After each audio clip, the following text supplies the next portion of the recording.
O Renato Pascoal mandou aqui, ó. Olá, Sâmia. Igor e Monark... Isso aqui é verdade que ele tá falando aqui, hein? Vamos lá. Igor e Monark negam a política. Acreditam que o serviço público é ruim e o privado é bom.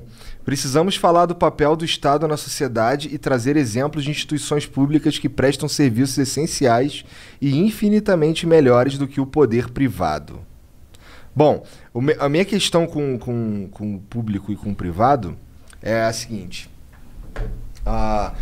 Na lógica que a gente vê... Vamos lá, vamos usar o Correio como exemplo.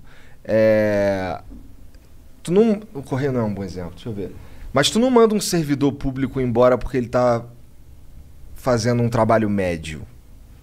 Tem mecanismos de análise, de fiscalização sobre o trabalho dos servidores, que são processos administrativos ou sindicâncias, né? Que você tem uma avaliação sobre... Às vezes ele não está tendo um trabalho idôneo, às vezes ele está tendo uma postura inadequada para um serviço público. Então, já existem mecanismos. Talvez você me diga... A prática não é isso que acontece. Eu conheço poucos casos de pessoas assim. Eu conheço algumas pessoas que já sofreram... Por exemplo, eu sou licenciada, mas trabalho na Universidade de São Paulo. Conheço algumas pessoas que passaram por esse processo. Só que, de fato, o desligamento do serviço público precisa ser um elemento muito profundo contra o patrimônio público. São as regras do jogo para o qual a pessoa foi avaliada, porque ela passou por um concurso, não está ali de gaiata, ela estudou, ela se esforçou, passou por um concurso. Então, qual é a lógica do servidor público? Ele carrega uma memória e uma habilidade para desempenhar o papel dele, que uma lógica rotativa de trabalho não possibilitaria. E ele tem responsabilidades com... Estou falando o conceito, né? E ele tem responsabilidades com o Estado, com o poder público, com a população, que também exige que tenha essas condições de estabilidade. Estabilidade, para mim, é isso. Porque se não tem estabilidade... Por exemplo, a pessoa é concursada, ela trabalha ali numa máquina pública. Se não é ela, alguém vai ter que trabalhar ali. E da forma patrimonialista, como é o Brasil, vai ser o indicado do político. Esse é um problema, sem dúvida. E aí é muito pior, porque daí se ela não fizer o que o cara quer, seja para ele, seja ideologicamente, seja sei lá o que o cara não quiser, ela vai ser mandada embora. Ou o contrário, ou ela foi colocada ali para fazer o que o cara quer. Por isso que eu defendo o serviço público e os servidores públicos. E se não fosse público? E se não fosse público? O Correio, no caso, né? Então, o Correio tem um cara que chama... Que inclusive seria, assim, dando sugestões para vocês trazerem. Galo, não sei se ouviram falar dele já. Ele tem um grupo que chama Entregadores Antifascista.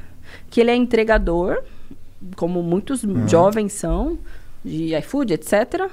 Só que ele é um entregador militante de esquerda. E ele traz um debate muito legal sobre o que querem fazer com os Correios. Eles querem transformar numa empresa de entregadores, de entrega como essas empresas... Quer transformar a Amazon, né? Ou numa Amazon, ou mais. Tem como você ir um passo além da precarização do trabalho.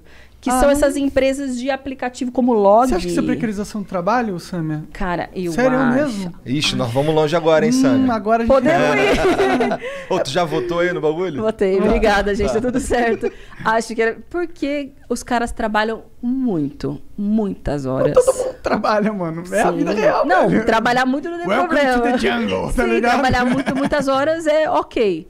Mas eles ganham muito pouco. Eles são bloqueados de uma maneira completamente arbitrária. Bloqueado do aplicativo. Do aplicativo. Trabalho, não tem muita regra. Tipo assim, eu tô sendo bloqueado. Por que você tá me bloqueando? Não tem uma regra, não tem um A gente sente isso um pouco no contrato YouTube, mínimo. né?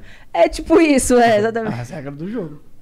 E as regras não são justas e poderiam ser. Não sei se são, porque na empresa, se eu quiser demitir um funcionário porque eu quero, eu demito. Foda-se. É isso.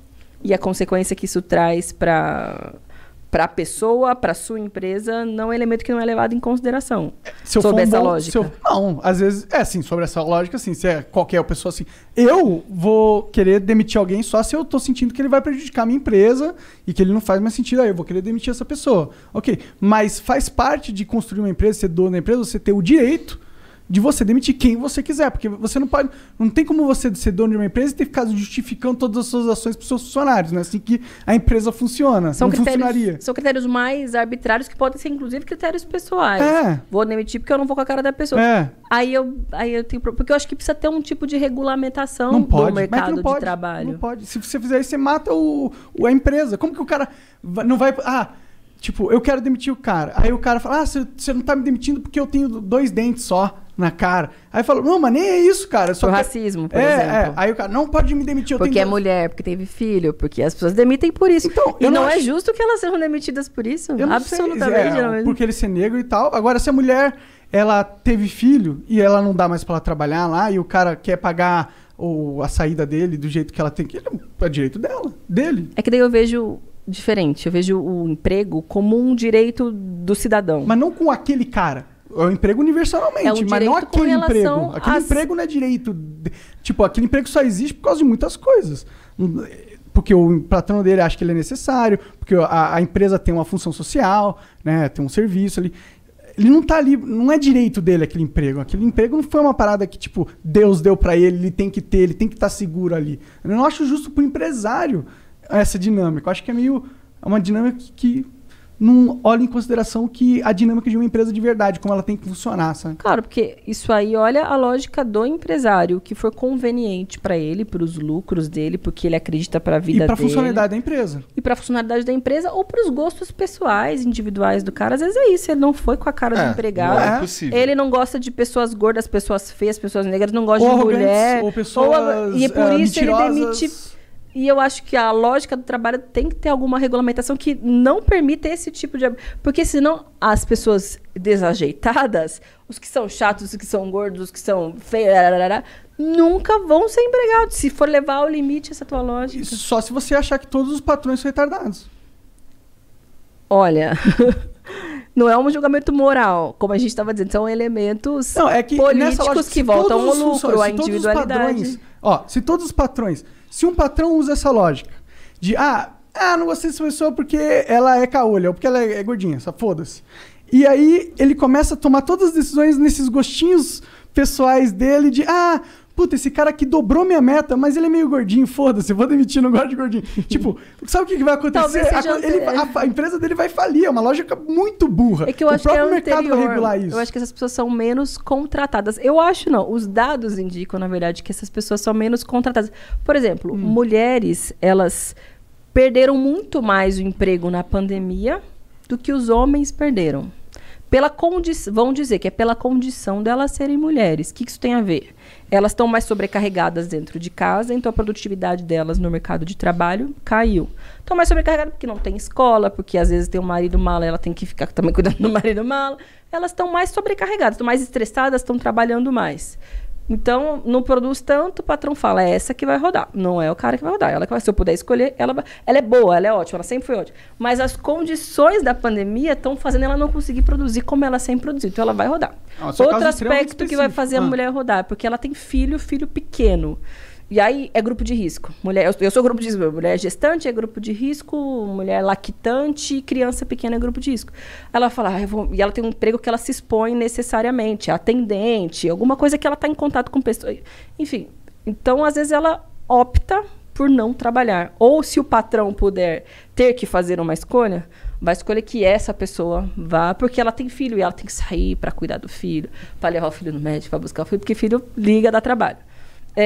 2 exemplos do que diz respeito à prática específica da mulher. Mas como a gente Se ela não tem uma regulamentação, ela sempre vai se fuder. E ela está se fudendo nesse momento. A gente voltou a patamar de 30 anos atrás da empregabilidade feminina. Porque na crise elas são as primeiras a rodarem. E não é justo, e aí eu falo num modelo não é formal, de sociedade... empregabilidade formal, porque a gente não tem os dados das Isso, exatamente. Muita mulher não deixou trabalhar só porque perdeu o emprego, porque as mulheres elas dão um se jeito, viram, elas precisam trabalhar. Inclusive a mulher é muito melhor do que o homem nesse sentido. Pois é, e porque muitas vezes elas são chefes de família, né? Elas são a única fonte de... E tem mais responsabilidade, elas têm às vezes mais ligação com o filho, mais essa, sei lá...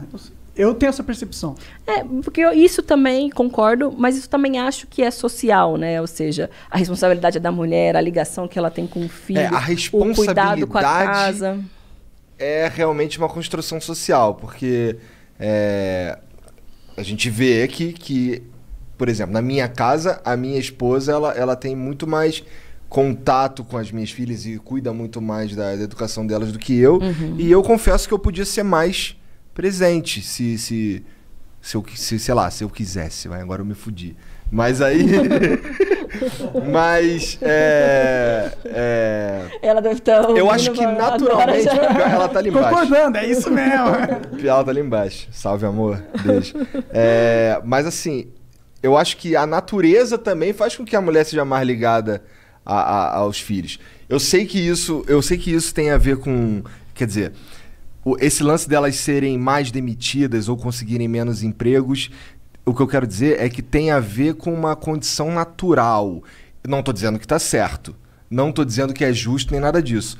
Mas eu consigo enxergar um caminho natural pra ser uma merda. Eu te entendo o que você quer dizer. Assim... Tem elementos naturais biológicos que justifiquem... Por exemplo, o bebê acabou de nascer. Justificar não é bom. É tipo... Que explicam. O bebê acabou de nascer. Ele é um recém-nascido. Ele só faz mamar e dormir e fazer cocô. Vai acontecer contigo. Vai acontecer comigo daqui a pouquinho. No final de junho deve nascer. Eu aceito, obrigada. Ela tem responsabilidades, e aí sim, biológicas, sobre o filho que nenhuma outra pessoa consegue ter. Porque... a amamentação, o colo, enfim, coisas de bebê que você sabe como funciona. E aí um patrão inteligente, o que ele faz? Dá um tempo pra essa mulher ser mãe.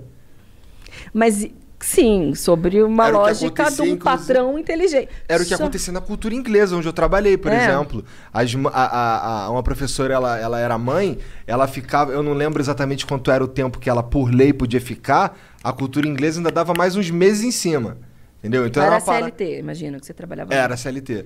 E as pessoas, não sei, elas eram felizes de estar ali. Eu acho que o cara tá feliz de trabalhar ali. Porra, eu sou grato pra caralho com o inglês. Eu acho que foi um lugar muito foda de trabalhar. E eu via como as pessoas eram tratadas e eu gostava do jeito que as pessoas eram tratadas. Cara, mas você sabe que uma pessoa que fala assim com você, com alegria sobre como era o local de trabalho, como era a relação com o patrão, não é recorrente, é raro. Eu sei. A maioria vai dizer, é o que está acontecendo com as mulheres hoje, eu fui demitida porque eu engravidei. Meu filho nasceu, eu não consegui retornar para o local de trabalho porque... eu preciso sair mais do meu trabalho, porque se eu não sair, meu filho vai morrer. E para uma mãe isso é um desespero absoluto. Uhum. E o patrão não vai entender, porque vai prejudicá-lo, como você disse, prejudicá-lo de alguma forma. Isso explica. Por isso que eu acho que tem que ter regulação. Só que tem dois porque fatores. Senão esse setor, a mulher, eu falo da mulher, mas poderia falar dos negros, enfim, dos setores vulneráveis, sempre vão se ferrar. E aí só vai conseguir ter emprego... O cara que tem uma visão de que, por ser biológico, natural, quando nasceu, vai ser sempre biológico, natural e responsabilidade da mulher.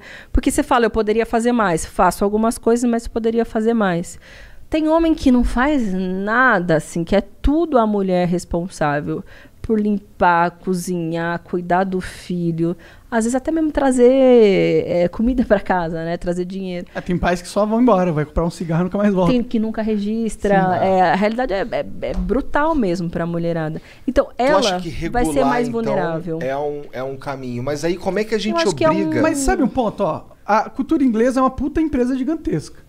Eles podem se dar ao luxo de fazer isso, até pagar mais tempo para a pessoa. Mas não é necessariamente a mesma condição de todo mundo. Por exemplo, o cara tem uma vendinha de bairro, tá ligado? E aí ele consegue pagar uma funcionária, tá ligado? Que é para cuidar da vendinha lá. Certo. E ele não tem, e aí ele tem o dinheiro que ele paga as contas dele. Tu tá bem, Samir? Que tu tá meio ofegante? Não é normal, tudo bem. Tá bom? Tô obrigada. Tá. E aí ele consegue pagar essa uma funcionária. E aí ela fica grávida. E aí por, 4 meses ela não vai poder aparecer lá. O que ele faz? Ele não tem dinheiro para contratar uma outra funcionária e o Estado tá obrigando a ele a manter a funcionária lá. Minha mulher mandou aqui, ó, se fudeu. E o Estado obriga ele a manter lá. O que esse cara faz? Ele pede falência, ele pede um empréstimo. É o ônus do... Porque eu concordo que não dá pra você deixar a mulher sendo o elo mais fraco dessa equação porque a natureza deu essas cartas para ela. Eu acho que, como sociedade, a gente tem que justamente entender a natureza é essa, mas nós somos uma sociedade, nós vemos que a natureza é essa e, portanto, temos o dever de fazer algo em relação a essa natureza. É por isso que a gente cria hospitais e colégios e eu concordo. Só que eu não concordo que esse ônus deveria ficar na mão do empresário. Eu acho que deveria ficar na mão do Estado. Entendeu? Já que há o Estado. Já que há o Estado, exato. Cara, mas aí a gente concorda. Eu acho, principalmente se tratando do pequeno empresário, do comerciante, ele no momento de crise ou de problemas financeiros, é o papel do Estado socorrer, porque, principalmente se ele for do setor produtivo, que é mais ou menos o que eu defendo para agora, o que está acontecendo nesse exato momento com o país na crise, uma quebradeira lascada, vários comércios fechando, lanchonete, etc. Empresas de anos falindo. Puta, com aqueles funcionários que estão lá há décadas e o cara quer manter o cara ali, mas ele não está conseguindo. A realidade não permite. É papel do Estado, seja ter um regime fiscal, ou seja, abatimento de imposto, nem que seja momentâneo, criar condições para o cara sobreviver. Linha de crédito, pagar uma parte do salário do seu funcionário e você entra com a outra parte. Isso aí até que a gente conseguiu aprovar, mas foi para um número muito reduzido de funcionários no Brasil. Tem que ter esse papel, porque o cara, às vezes, ali, ele é só vítima de um momento de crise que as pessoas estão consumindo menos. Então, acho que sim. Aí a gente... Sim, é porque a gente pega, às vezes, fala um empresário, mas o empresário... hoje em dia todo mundo é empresário, tá ligado? Hoje em dia você tem que abrir um MEI, você tem que dar seus pulos, tem que ser empreendedor, porque tá difícil, não tem tanto emprego assim. E esses são empresários também. E aí se o Estado pega e passa uma lei para todos os empresários, uma lei que eu entendo que é importante proteger o funcionário, mas... O empresário é importante. Ele é um ser humano normal. Às vezes ele ganha a mesma coisa que um funcionário, entendeu? Eu não Só que tenho ele tem outra uma função. endemonização. Tem sim, tem não sim. Do pequeno empresário, do comerciante. Até porque eu acho que são pessoas que estão no setor produtivo, ou seja, elas geram emprego, geram renda, estão ali construindo o seu negócio. O problema acho que está nas grandes empresas, nessas que são mais concentradoras de renda e de riqueza. E geralmente elas são as que mais exploram quem está produzindo a riqueza para ela. E essa lógica precisa ser repensada. E a segunda, acho que além da responsabilidade do Estado ser de socorrer esse pequeno no momento de crise, e geralmente socorre banco, socorre empresário grandão e não a turma pequena, o Estado também pode ser gerador de emprego. Talvez aí eu acho que daí você discorda, você já fez uma careta. Eu discordo. Não, mas tudo bem. É que eu acho que... Sabe qual é o problema do Estado ser gerador do emprego? E a gente volta na pergunta do cara com tá serviço... Que a gente já esqueci. Não, tem a ver com isso. Tem a ver com isso, entendi. Papo de serviço público. O problema é que... Sabe aquela coisa... A empresa visa lucro. E isso é ruim. Mas também não é tão ruim, na minha visão. Eu acho que visar o lucro, ele cria uma lógica pelo qual uma empresa pode operar no mercado e ser funcional. Quando está atrelado ao Estado, não tem essa lógica de lucro. Aí você tem certas empresas que eu acho que não funcionam sem a lógica de lucro. Entendeu? Porque sem a lógica de lucro, você não vai acabar investindo, não vai ser competitiva. Porque quando você tem uma empresa no mercado que não tem a lógica de lucro e tem uma empresa no mercado que tem, a que tem acaba se desenvolvendo mais, se tornando mais competitiva, porque ela é... Porque ela precisa ganhar desse cara. E ela também não tem o Estado, é outro problema de uma empresa estatal, bancando infinitamente as contas dela. Ela não pode dar prejuízo 3 anos seguidos, porque senão ela quebra, ela deixa de acontecer. E a partir do momento que você tem uma empresa que não visa o lucro e que não pode quebrar, eu acho que não é uma receita para você maximizar a produtividade dessa empresa. Pelo contrário, é uma receita para você ter uma empresa ineficiente em alguns setores que se salvam, que são segurança. Que você imagina você colocar a lógica de lucro numa prisão. Você salva sendo o Estado sendo o controlador.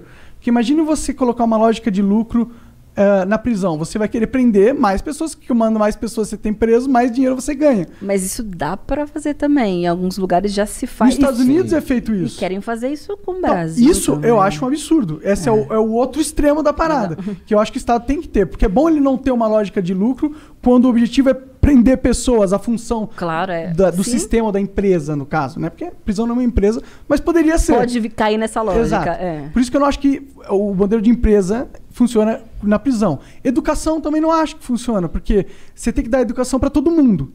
E se você tem pessoas... As pessoas que mais precisam são as pessoas que não têm dinheiro para pagar a educação. Então a lógica da educação funciona muito da empresa. E não tem problema se a gente tiver prejuízo na educação para sempre.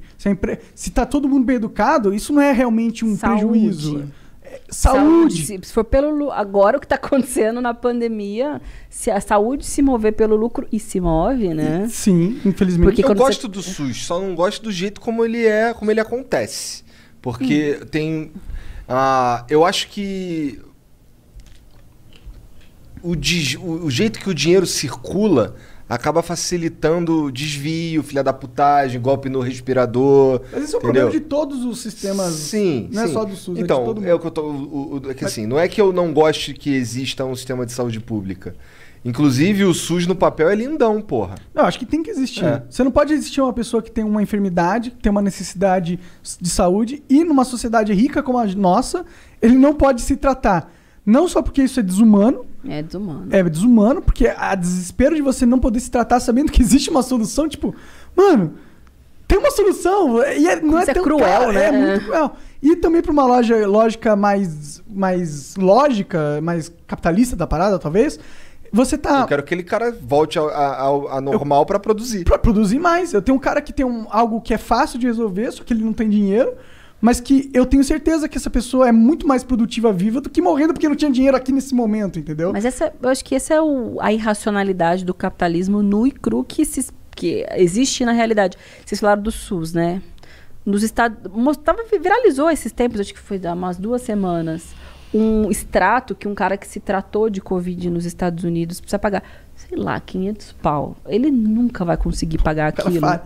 Fale, todas as futuras gerações não tem o que fazer. É verdade, lá ela é absurdo. De repente nunca paga. Uma das maiores críticas ao sistema dos Estados Unidos, inclusive, essa aí. Que culpa o cara tem de ter tido Covid, ainda que, sei lá, possa ter alguma coisa da postura individual, ele não pode se tratar porque ele não tem grana. Então, o limite, para mim, dessa lógica do capital é decidir quem pode morrer, quem pode viver. Sim. Ou quem pode ter escola, quem não pode ter escola. Ou quem é preso e quem não é preso. E aí também é o que acontece na lógica do lucro, porque também tem. É uma galera que tu tá mesmo que não seja ganhar por preso, né? Que talvez ainda não estejamos nesse nível. Lá nos Estados Unidos eu sei o que acontece. Totalmente isso. Nesse nível. Mas você tá tirando um exército de jovens, em sua maioria negros, porque o Estado botou eles naquela condição. Estado capitalista, da forma como ele se organiza. É que você não põe não é culpa do capitalismo, Sam. Isso é culpa do sistema carcerário. Certa, porque não sabe o que fazer com eles, porque não quer dar oportunidade para eles e mete no sistema por qualquer besteira, como às vezes um porte de drogas. E é por isso que eu acho que a responsabilidade do Estado, esses direitos que você mencionou, eu concordo. Mas acho que para outros elementos também. Eu vejo o emprego como um direito que... Aí a gente já... Sim. Não, Samia, volta pro meu lado, Samia. Bom, e aqui o Renato, ele fala que existem serviços públicos que são infinitamente melhores que o privado. Eu não consigo pensar em nenhum. Que públicos são prisão... Não. Serviço que tem um público e um privado e o público é melhor. Não tem. Não tem. Porque a lógica de lucro vai sempre atropelar, né? Vai maximizar a eficiência, né? Acho que enquanto existe também a precarizar... Porque precarizar o serviço público também é um projeto, eu acho. Ou seja, você não investe na saúde, porque daí as pessoas... Vai começar a ser ineficiente, porque sem dinheiro você contrata pouco... médico, enfermeiro, tem menos maca, porra. Tem dinheiro pra caralho, tem menos leito. Dinheiro tem. Aí com isso você cria a justificativa para passar para a mão de uma empresa privada. Mas então, tipo, o sucateamento que se fala, a gente fala, a precarização, também é proposital. Você escolher para onde você... Porque, isso aqui virou um setor lucrativo, vou botar a vender. Aconteceu recentemente, teve uma medida provisória que se transformou em lei depois, de privatização da gestão e da distribuição da água nos municípios. Porque tem muito lugar que é empresa pública... Enfim, ou é parceria, é gestão mista. E aí, na verdade, de facilitação da privatização da água. Não fazem por outro motivo, senão porque é lucrativo, para poucas pessoas. Aí você vai ver quem foi o senador que relatou o projeto. A gente chama ele de senador Coca-Cola, que é um cara que é dono, é um dos donos da Coca-Cola Company, que, claro, tem muito interesse porque acredito já tem eu. Infraestrutura, já tem. Ele entra no mercado amanhã. E vai ganhar muito dinheiro com aquilo, no final das contas. E tá falando da água, que é um direito humano que deveria ser que se não for, as pessoas simplesmente vão morrer, precisam de água. E isso está sendo mercantilizado. E para mim, o capitalismo, ele precisa transformar tudo em mercadoria para que ele exista. Então, o limite, mas só para alguns casos. O capitalismo não funciona assim. Ele precisa que tudo vire mercadoria porque tudo vira nicho mercadológico e lucrativo. É os filhos da puta, empresário, filho da puta que compram os deputados, né? Não você, no caso, não tô falando isso, mas os outros deputados. Mas tipo, mas você concorda que organiza isso. Você concorda que o Correio é uma merda? Não concordo que Correio então você nunca pediu nada pelo Correio. Já pedi muitas coisas pelo Correio. Então você tá mentindo pra mim agora. Cara, os Correios, eles atendem lugares que nenhuma empresa... Por exemplo... São os únicos que podem, porra. Eleição. Tô falando pra acabar com o Correio. Urna eletrônica. Se não tivesse Correio... Não é lucrativo. Os caras não teriam, sei lá, direito a participar. Estou falando de um processo mínimo, que os Correios, eles estão em todas as cidades, municípios brasileiros. Tem muita cidade que tem como referência, assim, de serviços públicos de atendimento, uma loja de Correios. O trabalhador, o carteiro, o carinha que trabalha no Correio, ele é um elemento... Se for privatizado também.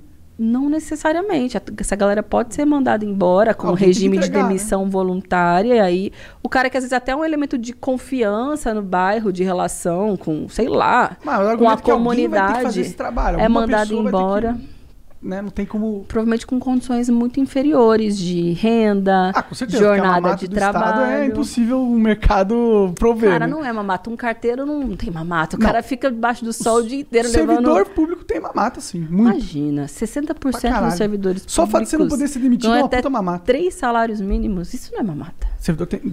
Servidor tem mamata. Muitas mamatas. Servidor público tem muitas mamatas. Tem uma pequena servidor público é o melhor tipo de emprego que tem hoje em dia. Senão todo mundo não ia querer fazer concurso. Abre um concurso, por que é difícil pra caralho? Porque tem gente pra caralho, por que tem gente pra caralho? Porque é muito bom. É muito bom. É muito bom ser servidor público. Mas aí é achar que todo servidor público tem mamata, marajá. Por exemplo... Professor aqui de São Paulo ganha 2.500 quando tá já num tempo de... Para enfrentar uma sala de aula de uma molecada que queria estar em qualquer lugar na vida delas, menos ali uma jornada extenuante, e o cara precisou estudar, porque ele tem responsabilidade sobre o futuro daquelas pessoas. Não, mas isso é porque isso não é... Isso tem a ver com eu sei que valor que a sociedade dá pro professor. O único ponto que eu tô falando existe uma lógica do mercado privado e existe a lógica do mercado público. Não é nenhum mercado, do sistema público. A lógica do sistema público possui muitos benefícios que a lógica do sistema privado não possui.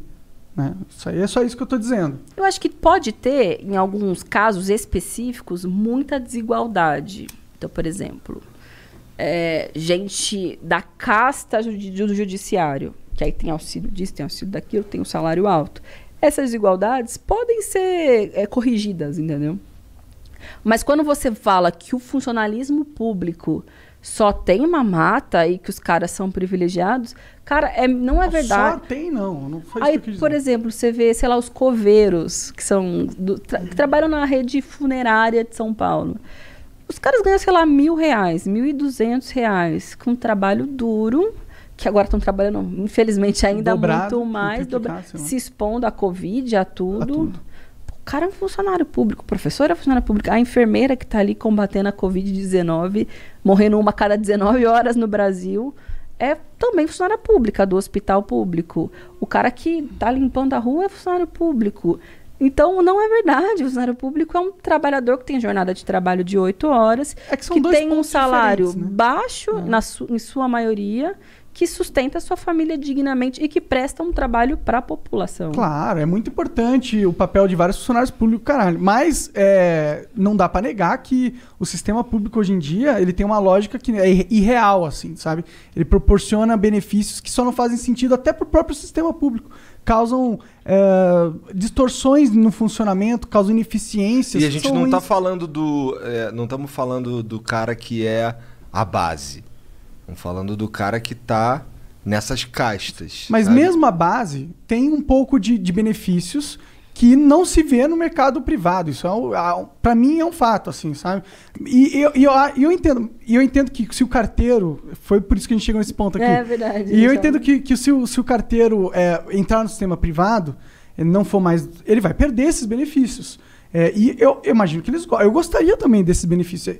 E eu imagino que por isso é pior. E é claro que eu acho que qualquer funcionário que tinha uma função pública e agora tem a mesma função, só que no privado, ele vai preferir a função no público. Eu acho que é isso.